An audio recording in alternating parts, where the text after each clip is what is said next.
These would be missionaries that are not connected, that are not on board with the International Mission Board, but are funded and supported through other entities. And so this is Springfield, and we have many BBFI friends as well as other independent missionary friends and partners.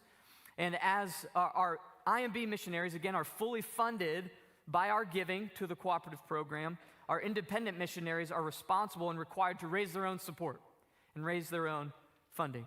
And so we actually have a couple that's going to join me on the platform tonight to share a little bit about what God's raising up to do, for them to do in one of the nations of the world. And so we're going to hear from them tonight in the full-time missions work that they want to do. Their names are Tony and Monica Geraci, and their family feels called to serve the Lord with Operation Mobilization in Japan. And they are currently continuing to raise their own financial support and their own prayer support. So we as a church, through our mission giving, have given them a generous one-time gift to begin their support, as well as a monthly commitment to support them as they raise their funds. But of course, they need more as they continue to raise their financial support. And so we've given them a few minutes tonight for them to present their vision, their heart, and vision for Japan. And so as they share, I just want to encourage you, if you're interested in partnering and supporting them beyond you individually, beyond what we collectively as a church have done and are already doing for them, we would ask that you contact them personally and individually. You can meet with them. They have a table set up. Maybe you saw it in the lobby in our main foyer at the end of the service tonight. You can follow up with them. If you want to know more, if you want to know how you can individually, maybe you, your family can support them beyond what our church has already done and is continuing to do for them. So I want to invite them to come on up and share their heart and vision for Japan. So please welcome Tony and Monica Geraci.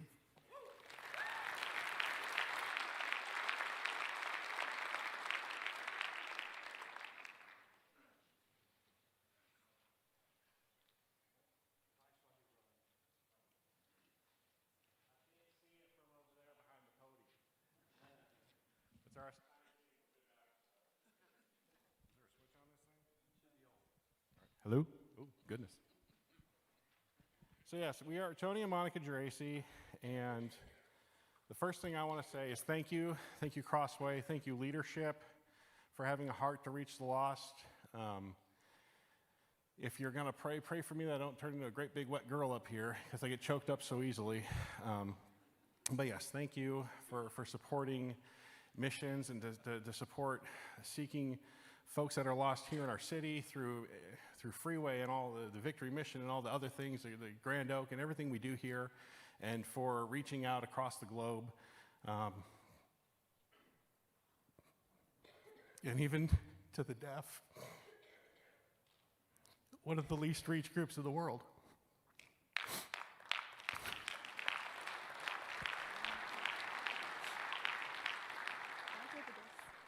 I'm fine, yes. I'm not here to wow you with my Japanese skills or, my CV or anything. I just want to share some information about Japan and God's call in our life and share with you the great need in Japan. Right now in Japan, only about 0.5% of Japanese identify as evangelical Christians. That's 1 in 200 people. If there were 800 people in this room tonight, my family, Monica, Gideon, and Sabrina, and myself would represent that 0.5% out of 800 people. That's not good enough. It's not nearly good enough. Some more quick statistics. There's one church in Japan for every 16,000 people. There's only one missionary for every 56,000 people in Japan. Of the more than 125.7 million people in Japan, 125.2 million are headed for hell. That's not good enough. Statistically, some people believe there are actually more evangelicals in the nation of Iran, where the Bible can get you thrown in prison. And yet Japan is completely open to gospel and missionaries and missions. And Iran is even a smaller nation than Japan. There are 5% of Chinese that identify as evangelical Christians. Per person, that's 10 times as Japan. That means if there were 800 people in this room, there'd be 40 of us that believe in Christ, as opposed to 4. And it's not good enough. The good news is that with great need comes great opportunity. One of the things that I learned is that more than 99% of all missions funding goes to reached areas. Only 1% goes to reach the least reached world. Less than 5% of full-time missionaries are sent to least reached communities and populations in the world. 95% of missionaries are being sent to places where churches are reproducing. Again, with great need comes great opportunity. So I want to share a little bit about our call. Monica and I, this is great because we get to celebrate our 10-year anniversary of salvation this year, this month even. Thank you. We both came to Christ 10 years ago. We were actually in the middle of a divorce. We didn't know Christ. We claimed Christ, and we spent 6 months separated. Charlene Williams invited Monica to come to Crossway, Broadway at the time, and it wasn't too long before she got saved. I was convinced to go to Freeway. I was a little more hard-headed. It took me 3 weeks at Freeway before I got saved, came to Christ. And immediately I felt that every Christian has to be a missionary. I mean, it just says, go make disciples, right? It doesn't say, sit and be comfortable. It says go. So I just thought, well, I have to do missions. So it wasn't too long before I signed up at Baptist Bible College. All right. To do some missions classes in the missions program, and had some great discipleships and great teachers, great mentors, just a great school. I'm glad we support them. I can't say enough good stuff about them. But my problem was I was getting really close to graduating, and when you graduate, you kind of need to have a job. And I didn't really have like a called people group. And I kept praying and seeking God and fasting and seeking God, and I thought I'd probably do something in a Muslim context because I've done so much Islam studies, Muslim studies, and those people, trust me, need Jesus, right? Or maybe something with the deaf, like my wife, because she's been so involved in our deaf ministry for so many years. And I didn't really have that call. And I was getting close to graduating, and we were just hanging out on, some night watching information or just an entertainment show on Amazon. It was a travel program, and they were going through Japan. And there was something about that just broke my heart. There was a special scene in there that just showed me the emptiness and the lostness of the people of Japan, and I started weeping and sobbing, and I said, those people need Jesus. Amen. They have no hope. They have no hope. They have everything else. They've got prosperity. They've got kindness. They've got everything else. They don't have the hope of Jesus Christ. They have no hope of salvation. And so that led me quickly to do research, and I started researching this and that and everything. What is the current state of the church? What is missions in Japan? Who's sending? What are we doing? Where are we going? And that eventually led me to find Operation Mobilization. OM is an international and interdenominational sending agency, which means they will send anyone from anywhere to anywhere else. They've been around for over 60 years. It started with Bible distributions in Mexico with some European guys.